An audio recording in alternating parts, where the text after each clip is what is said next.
all of it was focused around those two things that she really cares about getting back to. Because if she cannot walk the dog, she feels like now, like she's getting something taken away from her. She feels lesser than. She feels a little inferior. Oh, now she's probably thinking now her husband gets to walk the dog and he only gets to walk the dog, but she doesn't. And, so those are like the psychological components around someone's.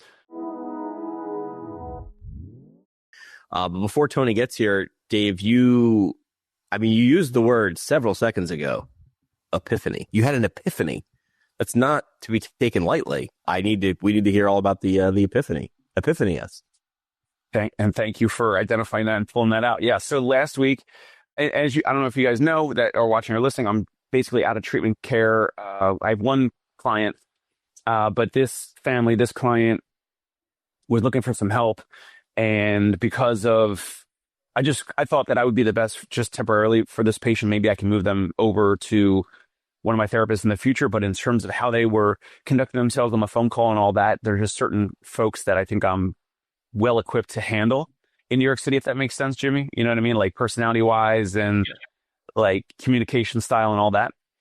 And so I spoke with them on the phone last week on Monday, and they wanted to interview some other physical therapists as well. And so I thought that's totally fine. And what I did is I sent a series of emails that I basically used ChatGPT to make the emails. So like Monday night, Tuesday, and Wednesday, I sent a couple different emails. They didn't really care about the other emails because some of the emails that I sent were, so this person had hip replacement, leg length discrepancy, and like issues with walking and balancing. And so when speaking with them on Monday, they're like, what are you going to do? Like, how could this even help? Or what? So they were like a little skeptical. They were very discerning. They were very they basically said like, your self-pay rate is fine. Like we could pay that, but it's like, I don't know, if anything's going to happen or whatever. So I sent like an email about research articles, which obviously, I think could sway certain folks. It didn't help them. I sent another email on Tuesday about like high level, three, like a sentence for each month of like a treatment plan. But I basically had said over email, like I was like, hey, because I want to play the game of like, status and all that. So I was like, if I have time later this week, maybe I'll write up a plan. And then you can compare that plan to the other physical therapists that you're speaking to, that you're interviewing. Because I know, like from them, they're like, well, it's we got to speak to someone else, so they're trying to have the status and the control of the decision making, which of course it is their decision. And so, long story short, we'll get into it. But I used ChatGPT to write up a 3-month treatment plan that showed very specifically, like, here's what I'll do, here's what you'll experience, here's what I expect in each of these months with the weekly frequencies, and later that night, they emailed back and they were like, yeah, we want to move forward with you. And then I asked them specifically in person or over the phone. I asked, it was a husband and wife making the decision. And the reason was not because of the other emails. The reason was because of the emailed treatment plan. And this is, by the way, I know I'm going long-winded. I want you guys to jump back in. This is a treatment plan that I wrote up just from phone conversations, and I had never met the person. So it's a little counterintuitive. Counterintuitive in what way? Because you didn't do a formal evaluation? Exactly. And you were doing work before they decided to work with you, right? You were like, right? Exactly. And some of the best of the emotional triggers, psychological triggers, is that not just the plan, but at the end of the email that I sent to them, I said, if another PT shows you a clearer plan with more realistic milestones to track progress, choose them. If you want experience, expertise, and progress you can feel, I'd be honored to help you. And then, my name, like a little signature. P.S. If I'm not your best fit, I will personally refer you to a provider who might be. No hard feelings, just the right result that you deserve. What did you expect was going to happen? Once I saw how this was constructed, once I had it It's pretty concise. It's not a lot of medical jargon. I figured that they would go with me. I figured that if they were actually interviewing another cash-based therapist, another mobile therapist, it could have been Karen Litzy, whoever, Gina Williams, it could have been one of my friends, colleagues, competitors, whatever. I know they're not doing that. And if they're not watching this show this morning, they're still not going to do it in the future. So I knew once I laid this out through ChatGPT and I had it in an email, I was like, oh, this is good. I think this is going to sway them. And the husband specifically said, we chose you because of the plan, because of your plan. So they used that as part of their decision-making process, which now, since then, I just sent it to someone else who, the husband and wife said that we're too expensive. And so I said, I totally understand. I agree. We don't take the Medicare that you want to use, and I totally understand it. And then I said, if I get a chance, I'll write up a treatment plan for you and blah, blah. And then I sent it later and I said, feel free to use some or all of this treatment plan with the Medicare-based physical therapist that you guys will potentially find. And if they never come back, that's fine. But it is another area of differentiation that I think is going to help us continue to stick out from the crowd. So I know I've got my ideas, but why do you guys, Jimmy, let's start with you. Why do you think, I would say most therapists don't do a plan like Dave was just describing? Why don't they tell their patient, this is the plan, this is the sequence, this is what we're going to do, effectively lay it out for them so there's no guesswork in how long am I going to have to come? How long is the session going to be? What are we going to do? How are you going to help me? Why do you think they don't do it? My guess would be everybody's a unique snowflake. So how am I going to have a plan for someone if I haven't seen them yet? But generally, if we look scientifically, most people fall on a bell curve because that's how bell curves are. I don't know. And we didn't learn it in school, right, Tony? Yeah, I think we're so terrified of saying this is what we're going to do, and then we change it. If you guys have ever hired a contractor, a builder, hired somebody to do a job, like, is it ever on budget? Is it ever what they tell you it's going to be? That's just a fact of life. Yeah. And so, to Dave's, like, what he's doing, and I love it. I wish I did it more. We absolutely should give that client some perspective, even if it changes. And we can say, hey, disclaimer, this is subject to change depending on what we find. But in most cases, this is what we expect. Now, I remember as a new grad, even though I had been a strength coach, personal trainer for years, when somebody came with a condition, I was like, how am I supposed to, develop a prognosis? How am I supposed to know if it's twice a week or 5 times a week or once a week or 6 months or 2 months? I had no idea. But people listening to this podcast, generally, they've got years of experience. They've got tons of examples. I can pretty confidently today make a prediction on a plan of care, never having met the person and knowing that, okay, it is subject to change. And so the other question that I'm really curious about is, so I know when clients come to me and they ask me, what are you going to do for this? My gut response, my reaction is usually, I don't know. I don't know. I probably can't fix it. I probably can't make you better. I probably don't have the solution you're looking for. And I'll give you guys a quick example. So me personally, I over the last 2 or 3 weeks, like, I've been dealing with this back pain issue. I can tell you as a clinician assessing myself, I know where the pain is localized. It's right over the right SI joint, kind of that iliolumbar ligament. I can tell you that it's not a joint issue. It's not an SI joint issue, but it's localized to that area. I can tell you it's not a bony pain. It's not a nerve pain. It's a connective tissue inflammatory condition. And I can tell you that there's no mechanical cause of this. This is a chemical problem. The local area is inflamed. If I move into flexion, hurts like crazy. If I move into extension, it doesn't hurt more. And on Monday, the symptoms might be a 7 out of 10. On Tuesday, they could be a 2 out of 10. On Wednesday, they could be a 5 out of 10, like highly variable. So when I think of myself, I'm like, there is no solution. There's no physical therapist that's going to do something to me that's going to fix the acute experience of pain that I have right now. It's going to be my body, my physiology that's going to change. It could be with exercise, changing the physiology. It could be with chemical changes to the physiology. Point being, there are so many variables in everything that's going on. And I'll close with this. I was listening to a student DPT on TikTok who is in her third year saying she was talking to her CI and there were certain interventions she doesn't believe in.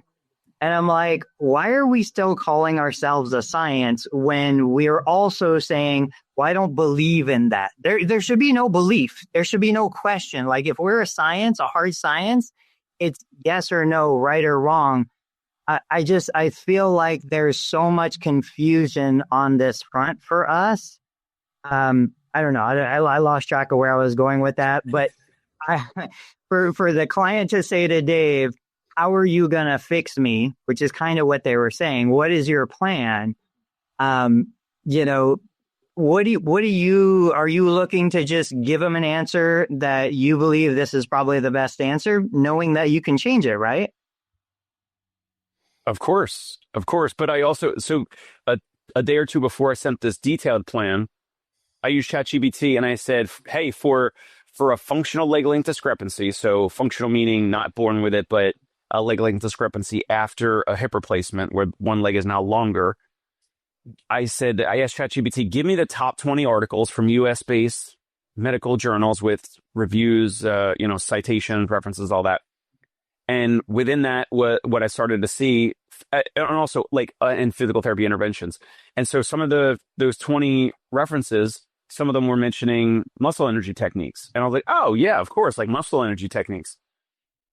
So I put that into the plan. Like I mentioned that as part of the plan. So it was part of the research. So that was one way, of course, but again, I could do that with someone and it may not change them. It might not fix them. So I think it's less, Tony, about being hooked onto every word or every phase of a treatment plan.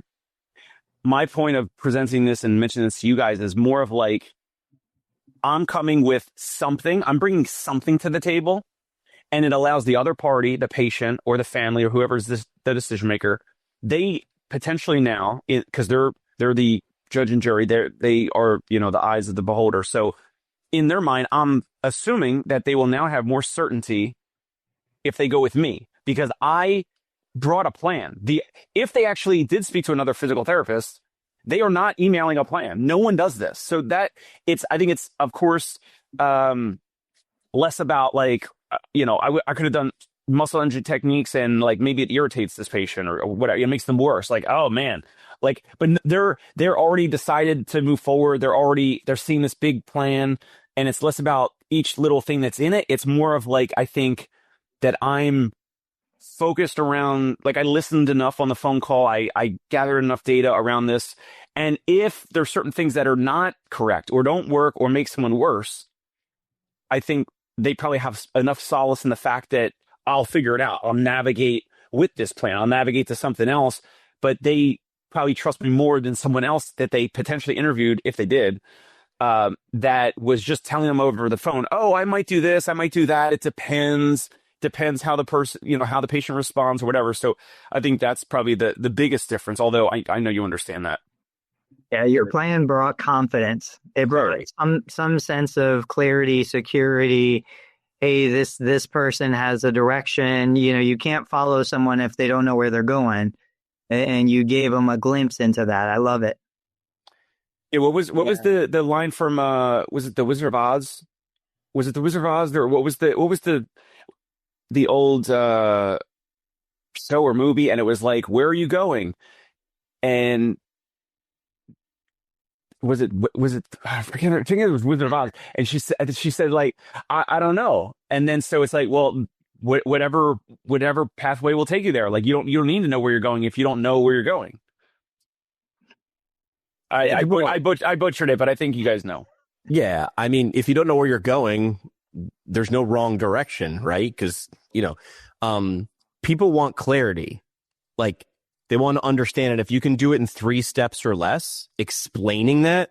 And again, I think Tony bringing up the contractor example is an easier one to understand. I want a renovated kitchen. How do we get there? You want every step?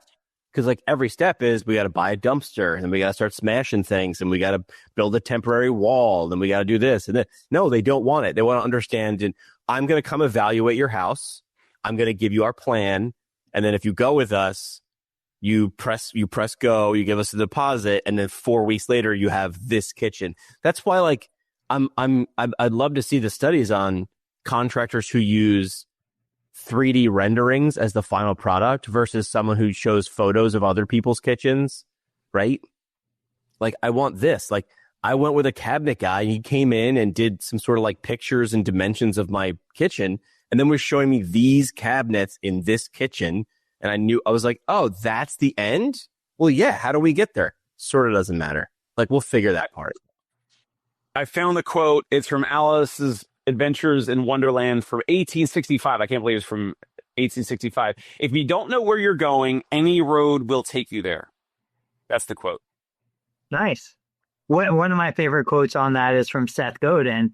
And he talks about a plane that leaves LaGuardia in New York to LAX. It's off target the entire flight.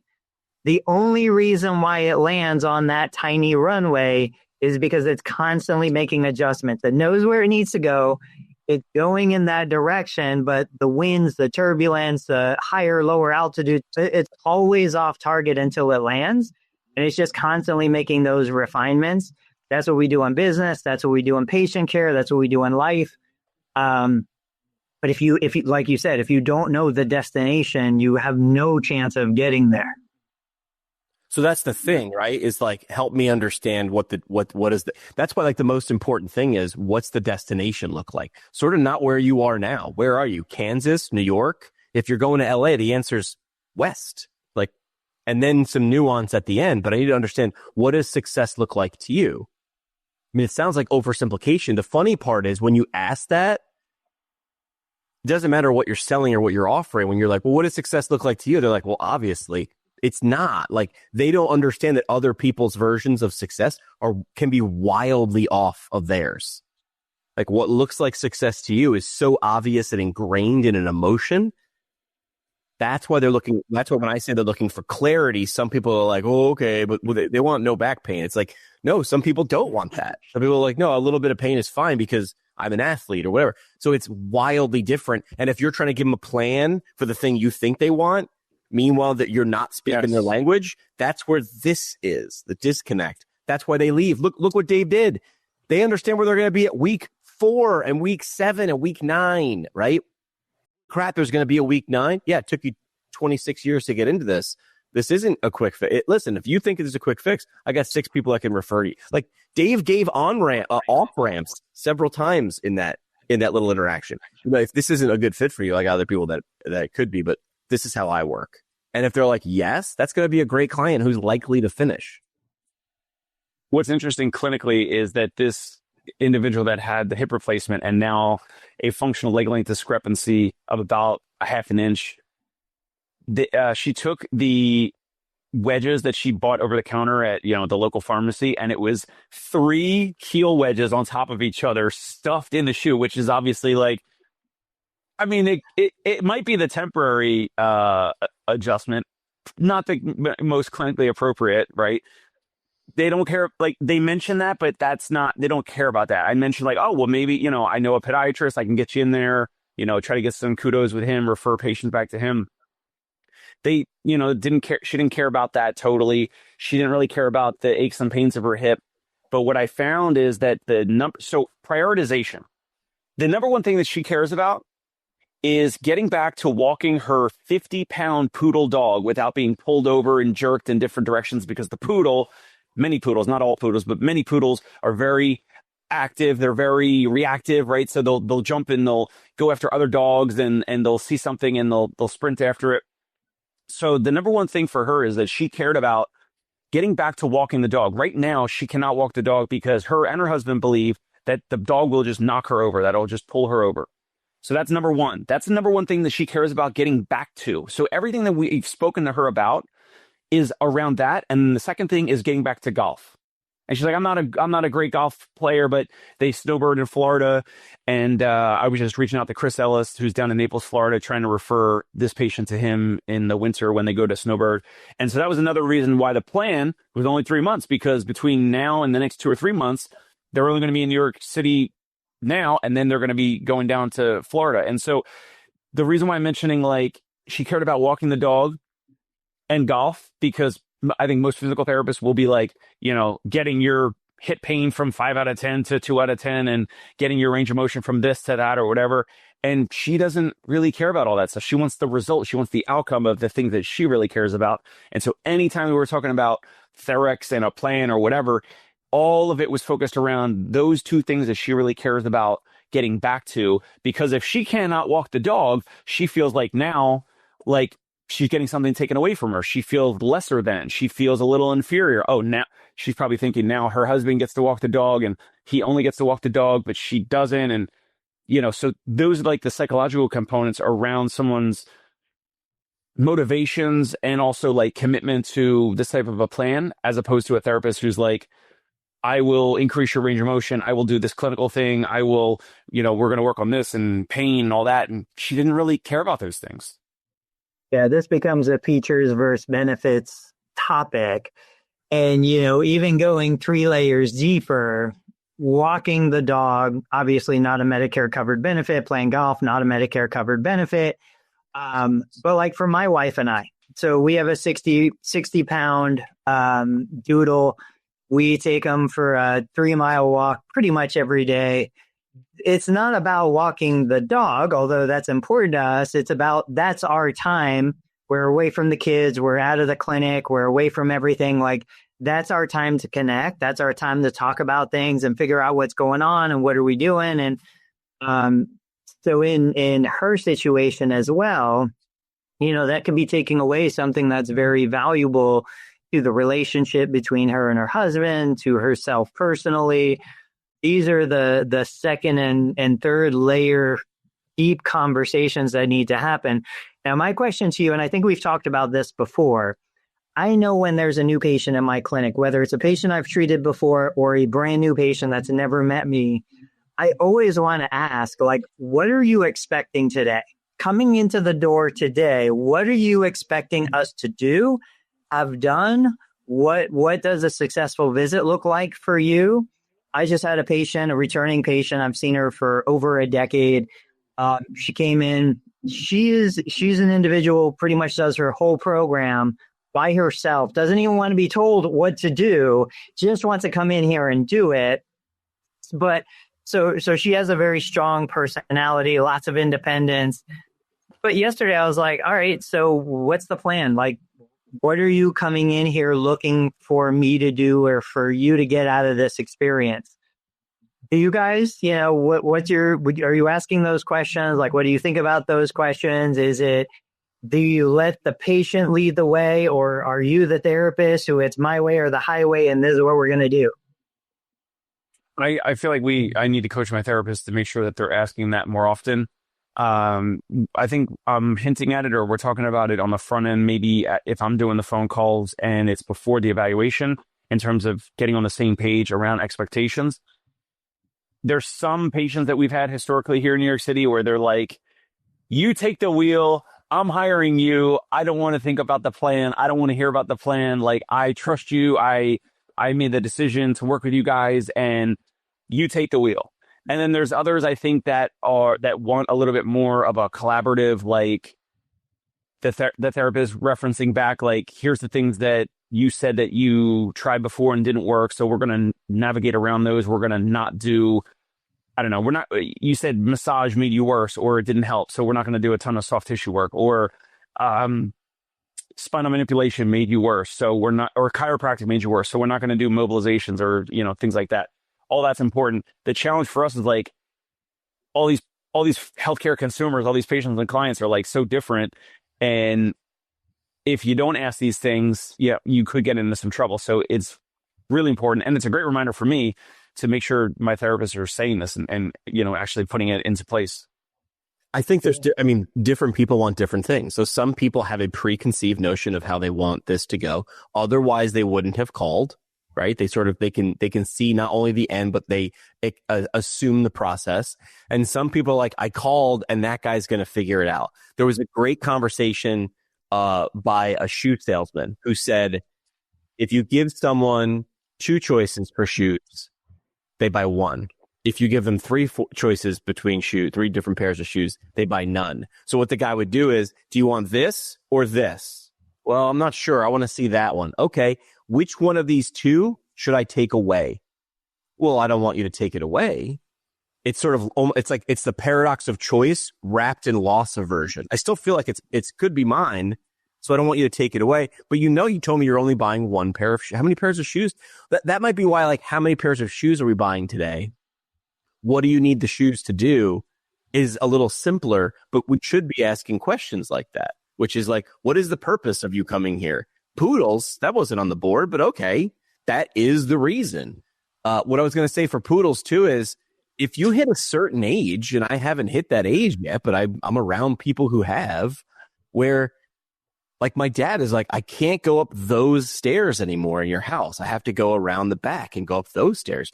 I'm sure there's some deeps, like I can see it in my dad's eyes, like the gears turning. I can't just go up whatever stairs I want wherever I am. Like, this sucks. I'm that person now. Again, it's not really about stairs. It's really about who that person is now and what they can and can't do. Their choices are being limited by things outside of their control. All right, Jimmy, you got a dip? I got a dip. You guys keep going. I would say I might come back for parting shots before the episode's out. All right. So, Dave, let's pivot just a little bit. And I have, no horse in the race. I have no bias one way or the other. UPTA, have you been following any of their, I want to say there are 2 main battles that are in media right now? Well, since you referenced it, I did see I think it was Scott Gardner's post with the hamburger, fries, and soda image. And I didn't see that. Okay, so he's gonna potentially present that to some, I don't know, is it senators, congressmen, whoever they're meeting with, I don't know. It was like obviously like a ChatGPT produced image of like burger, fries, soda, and then burger, fries, soda, and then it was like the top was like the a la carte version, and then the bottom was like the MPPR reduced rate version. So the top, if you just ordered 1 item, it was this price, and if you ordered multiple items, it was less. So the consumer then would benefit, but the business of the hamburger place would actually be making less money when the consumer orders 2 or more things. So that's all I've really seen recently. You and I have talked about it, but just for a baseline and people watching, like, what do you understand about MPPR, the multiple payment procedure reduction?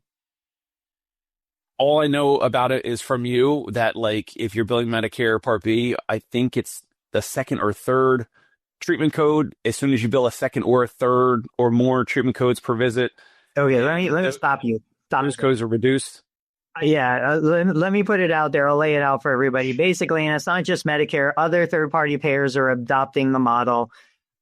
Effectively, what it says is Medicare right now will pay the full allowed amount for the highest relative value unit. So if you took 2 CPT codes, therapeutic activity and therapeutic exercise, therapeutic activity allows more. It's a higher relative value unit.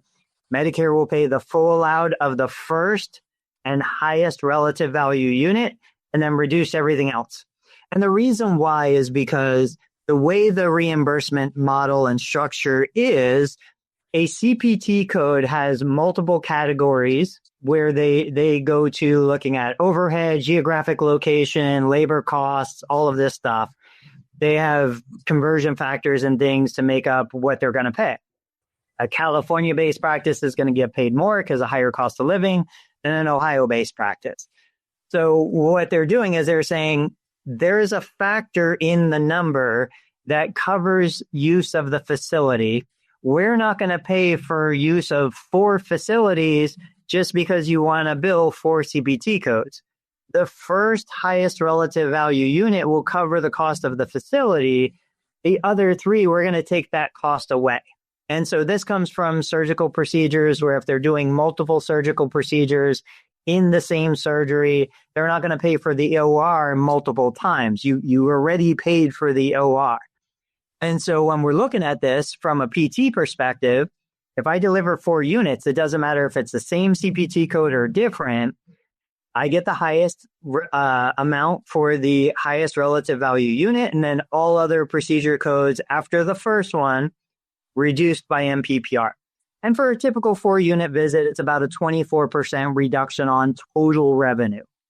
That's a lot. So what's happening is, and I think it's an interesting battle. They're saying no, because of the way PT is delivered, we typically do more than a single unit. So we should get paid the full allowed amount for all procedure codes. I don't see them, and I don't know if it's intentional because I know they understand this. I don't see them necessarily attacking the idea or explaining the nuances behind it. So if I'm the one that made the rule, I'd be like, I don't care what you want. Surgeons the same way. When a surgeon does a knee replacement, if they do one knee, we'll pay them the full allowed amount. If they do 2 knees, we're going to reduce the reimbursement on the second knee because we already paid for the operating room. We're not going to pay for the same operating room on the same day for the same overall experience twice. But they will pay for the other knee if the other knee is operated 6 weeks later, 6 months later. Yeah. So as a physical therapist, when I look at what surgeons did, there were surgeons doing a lot of bilateral knees on the same day. And not anymore. Not anymore, because they get about 50% of the reimbursement on the second knee. All of a sudden, the research came out to say, you know what? It's actually better to wait 6 weeks sure, of course, before you do the second knee. Now I'm going to make the same case for PT. Okay, you guys, whoever wants a battle, can battle for eliminating MPPR. I don't see it happening. I think you're fighting the wrong fight. It's just you're approaching this in the wrong way. I don't see it being reversed. And there's already preliminary information coming out saying you can't just change this ruling. This is what it is. But that being said, okay, so what are my options as a PT? I would argue if 4 units on one person on one day gets reduced by 24%, but I could do 4 units, 1, 2, 4 different people on the same day. I don't have the reduction. I still do the same amount of labor. Technically, I still have the same amount of documentation, but I just increase my net revenue. Why am I not doing that? I can make a research-based argument to say, my Medicare beneficiaries should be coming in 5 days a week. Why are they coming in twice a week? Why are they staying for an hour when I can deliver the same quality, the same patient outcome, the same benefit, doing 5 1-unit visits a week instead of 2 4-unit visits a week? I make more money. Technically, I'm billing less units per week. Medicare saves money. Nobody has an appetite to pay more right now. Medicare, Congress, all of these organizations that control reimbursement, nobody is going to pay more. They're ready to go bankrupt as it is. So to think that I'm going to fight for more reimbursement in a way that doesn't really make sense to me, when a therapist literally today, you can walk into my clinic today, you can make a change today to say, you know what? I believe it's better to do shorter visits more frequently. That's what I'm going to do. And we know that. If we're an education-based therapist, I teach my patients more than I, quote, treat my patients. I teach them how to do things. I teach them what needs to be done. I teach them body mechanics, body awareness, pain management. I can teach you more effectively in shorter episodes more frequently than I can trying to dump everything into an hour session twice a week. I will get better outcomes. I will make more money. But That's why I say I have no horse in this race. It makes no difference whether APTA does it, UPTA does it, some other organization does it. Any other thoughts on that? I do. You mentioned that the payers and Medicare and the insurances, you mentioned none of them have an appetite for paying more. Heck no. I think there is someone that's at the table that could have the appetite to pay more. Who's remaining? Who's remaining? The client. Who's remaining at the client? Amen. Yeah, I totally agree. And this is like any rational person and this goes back to my government cheese post, like when did you get something from the government that was the best on the market, the best available, whether it be in quality and experience and enjoyment, anything. Like the government is never in the business of providing you the best of the best. The government is in the business of providing huge, massive quantities of people good enough water, food, safety, all those things that questionable on whether, how much government should be involved anyway. But you're never going to get the best of the best from government. That's why we need, which takes us to the second fight that they're fighting. That's why we need choice and the ability for the client to say, I don't need good enough. I want something better, and let them buy it. So the other battle on their front is allowing physical therapists to opt out of Medicare. And we discussed it, but it's worth bringing up one more time. What's your understanding of a therapist's ability to opt out? I honestly don't know. I do these calls with patients, as you know, as a sidebar really quick, that almost always it's not medically necessary. Meaning they are fine with dressing, bathing, personal hygiene, all that, and they want to be able to walk they want to go to restaurants, they want to go to the theater, they're like, oh, we just got back from a 2-week cruise, literally yesterday on the phone. We just got back from a 2-week cruise, and do you take Medicare? It's like, yeah. So I think that's another reason why there's so much of this Medicare, MPPR, and all this other stuff with reductions and chopping of payment, because therapists for decades have been overutilizing Medicare benefits and billing I know we've talked about it a bunch, but yeah. Now, so UPTA is also fighting to try and get physical therapists on the list that allow them to opt out. For context, for people watching, the language here is really important. Medicare doesn't use terminology like in-network or out-of-network. Medicare uses terminology like participating provider, non-participating provider, and opt-out provider. That is a classification. You actually sign a contract, you enter into an agreement. And so this takes you to the other end of the spectrum where MPPR is saving Medicare money, but therapists want to reverse it to make Medicare pay more money, which they're not gonna. Giving therapists the ability to opt out saves Medicare money and allows both the patient and the therapist to enter into a private agreement to say, hey, we're going to agree, these are the services. Maybe they give the patient a plan like you did earlier in the episode. This is how much it's going to cost. You have the option to pay me that rate, that contracted rate, or you can go see a participating or a non-participating provider. I don't know how many therapists would actually do it. I don't know in reality how much it even matters, because like you said, my experience is the majority of beneficiaries who want to pay for services, nobody is forcing a Medicare beneficiary ever to pay. You're not forcing them. This is free will, free market. You are allowing them to pay for something better than the standard of care. There's, in my experience, the majority of patients who want to do that want more than what Medicare would cover anyway.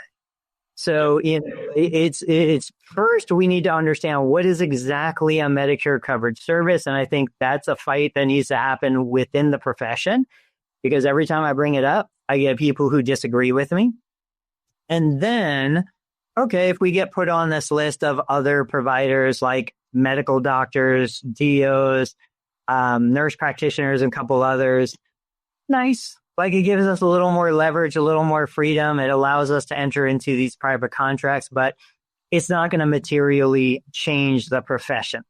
There's still going to be the vast majority of therapists who want to be in network, who want to be participating providers with Medicare, because it's free money. It's easy money. There's no accountability. You never get penalized or paid differently, no matter how bad you are, no matter how much you hate your job, no matter how burnout you are. You show up with those 2 or 3 letters after your name. You deliver what would qualify as a billable service. You're going to get paid. Like, that's the bottom line. And the current system, without any changes, drives the level of experience down to 0, like down to the absolute bare minimum. So I do think they have a chance at getting PTs, OTs, SOPs. I'm hoping they're fighting for all 3, but added to the list of providers that could opt out, because I see no reason why CMS and Congress and the people who make the decision, I see no reason why they would say, no, we don't want to let Medicare beneficiaries pay out of pocket for something that they want, that they've worked for, that they deserve, when it's going to save the Medicare fund money. I think that is a chance that they will win on that front. I agree with that. Agree with all that. All right, let me throw one more at you. I don't remember if you and I spoke about this last week. I had shared a post saying, why don't we as in small private practice owners, and I'm just going to say under $1 million in revenue. I have no idea, but let's just say, single owner operators, 1 or 2 therapists, private businesses. Why don't we just let the hospitals and larger organizations, publicly traded companies, why don't we just let them take over that whole overregulated end of the physical therapy market that we really don't have enough money to afford to deliver those services? We don't have compliance departments. We don't have legal departments. We don't have all of the stuff that a hospital or a publicly traded PT group has. Let them handle that. Let them take over all of the third-party reimbursement contracts, because they have better contracts anyway. The hospital is getting more than I am getting for the same exact service on the same day to the same patient. Let them have it.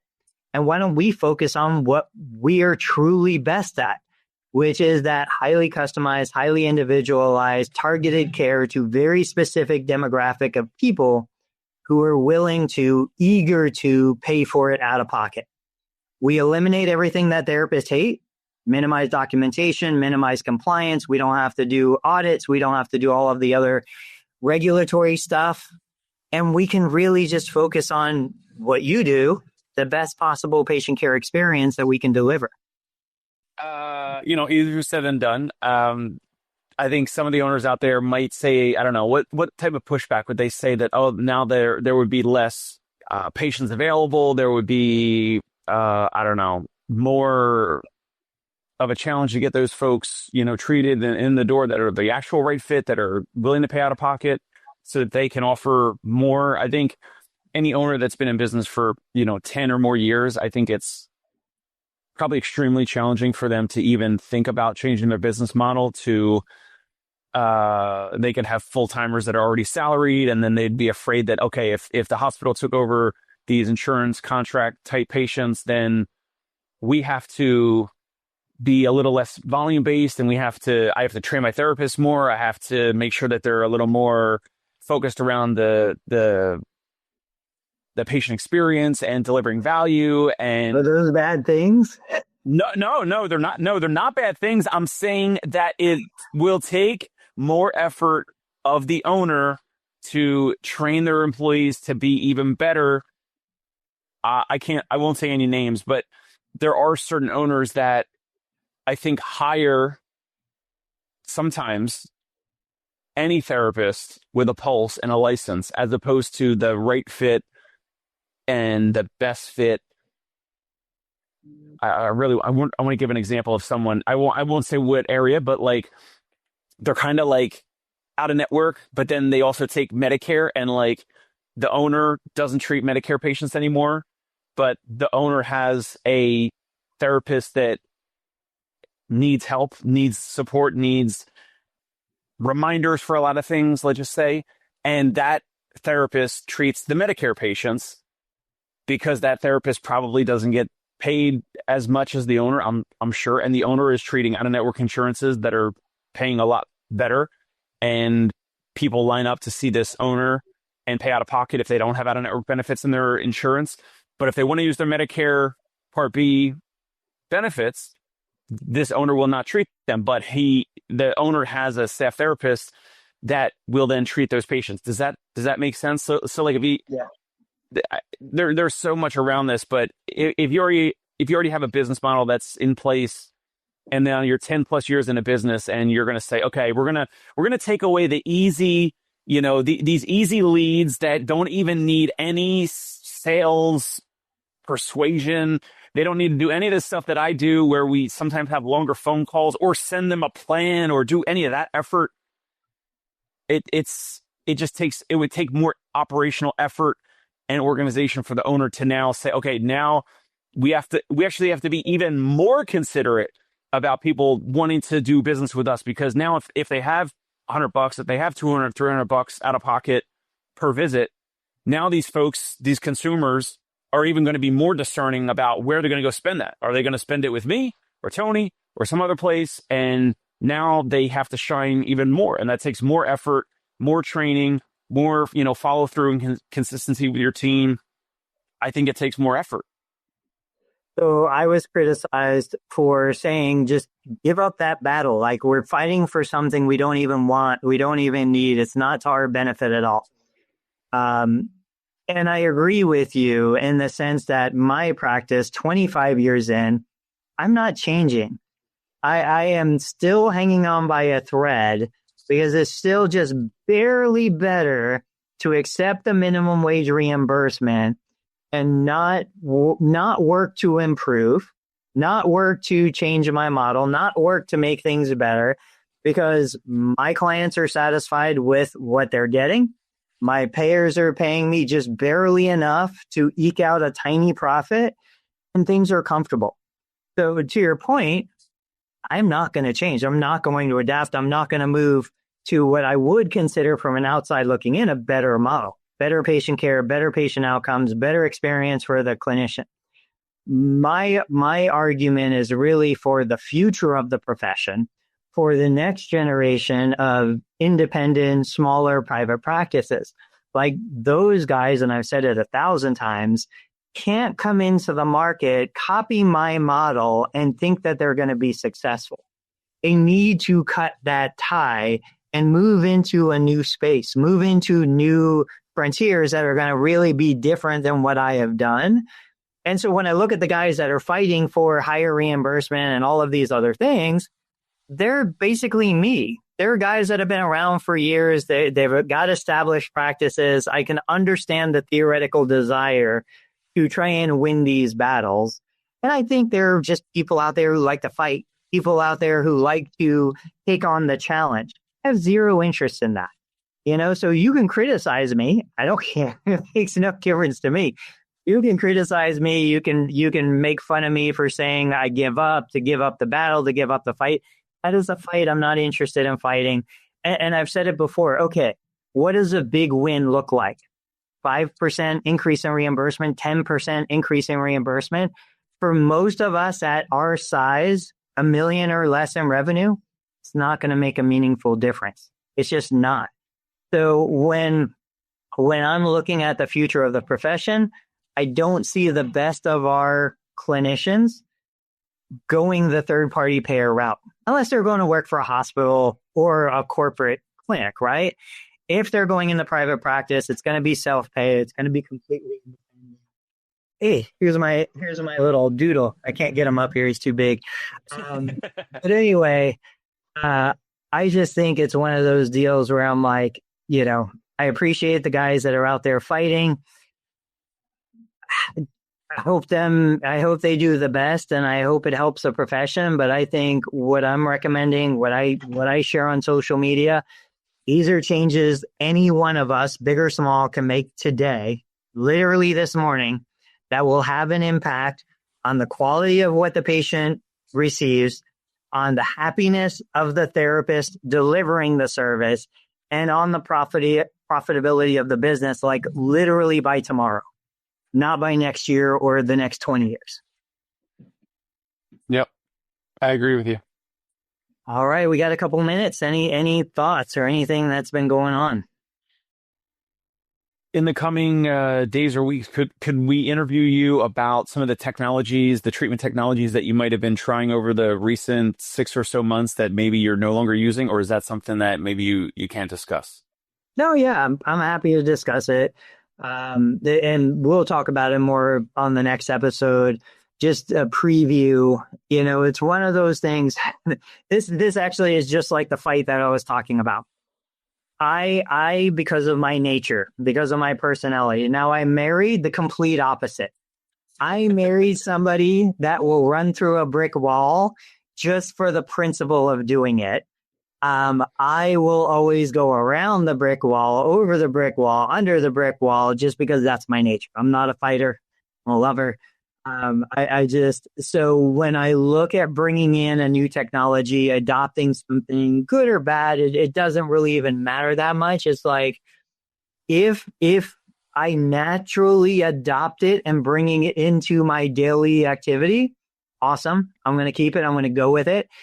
But if it's something I'm trying to force, now I know that there is a normal kind of adoption curve. I know that when I went to HippoScribe as an AI software, it was tough. Like, it's hard because I want it to be good and I want to make it work and I want to improve the way I work. I understand it takes work to make a new technology or a change integrate into the system. I'm totally happy to do that. But if you're fighting it for 3 months, for 6 months, if it's not the first thing you go to, if you don't wake up in the morning excited to do it and use it, for me, I'm just going to let it go. Even if it means I could have made more money, I don't want the mental stress of trying to force something to happen. And so we can talk. There's a lot of great technologies out there. I just always tend to fall back to, some of the really simple, basic stuff, some of the stuff. And that's probably why I'm not more successful as a business owner. I would probably be far more successful if I allowed my brain to make more of the decisions than the rest of my body. So yeah, we can definitely talk about that. Real quick, is there anything that's working real well for you on the marketing front?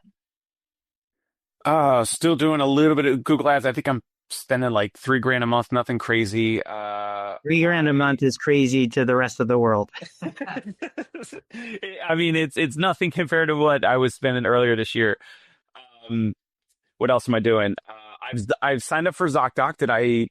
We should talk about this. We should talk about this on another episode. We've had 2 leads through there. One converted and one got confused and was like, you guys do home visits, but it says on our profile it's like home visits, but also the brick and mortar office that we have. And I was like, we have this address like at this corner, like, would this work for you? And they said yes. And then they messaged me back later that night or that day, and they went with another provider. So I've gotten 2 leads through there. I've had a call with someone through ZocDoc. They're trying to optimize my profile. What's interesting is that you can have 30 ZocDoc reviews that are not from their platform. I just spoke with someone from the company. I couldn't believe it. So I could ask Tony for a review for a ZocDoc profile, but obviously like someone who hasn't been treated or even came through the ZocDoc platform, because they want a practice to probably build up some reviews on the profile so it looks populated. It looks like it's been around and experienced. And then ZocDoc probably knows that then a practice like me will get more leads. And then if that's the case, then I stay longer and I pay longer. So that's probably why. So what else? Yelp. I remember when Doc launched, I had followed ZocDoc. I was like, there is no way these guys are going to be successful. They were charging like $3,000 to $5,000 a month or some ridiculously high number at the time. They couldn't integrate with any platforms, and you had to like tell them. I think you had to call to tell them what times were available. So if they booked an appointment, they knew where to book the appointment. I'm really interested in hearing more about that. We'll save that. I don't know if you can see what's on the screen right now. So I snapped this picture. This was a commercial, a TV commercial for findahandspecialist.com. This is a directory for hand therapy, certified hand therapists. They're talking about diffusions, contractors, and I've never seen a commercial for a directory like that. So obviously I have Choose PT first, and you and I have talked about that before. But I'm going to do some research on that directory too. It's not for therapists. What is I've it? seen that. I just Googled it. I remember this. It's for a medication to treat Dupuytren's contracture. The drug is Xiaflex. Xiaflex. It's I remember seeing the commercial and I looked it up. It's not for hand therapists. It's backed by Big Pharma. Wow, I had no idea. Findahandspecialist.com. That's what you looked up. No, I Googled find a hand specialist, all one word, and Google populated .com space commercial. Huh. Interesting. All right. Well, listen, let's wrap it up. You got to look at the fine print on that commercial. I'm pretty No kidding.